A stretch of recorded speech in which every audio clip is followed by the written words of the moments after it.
غم و آثار نیست، دوستان انگوش شمار، دشمنانم به شمار.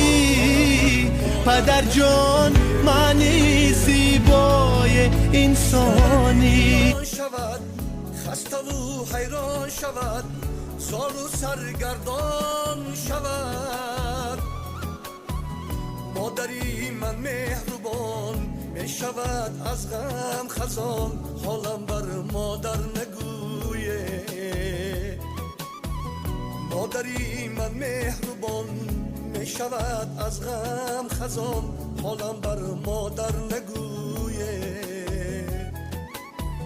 خواهم ای پروردگار مادرم را زنده دار، اونی شاتی روزگار.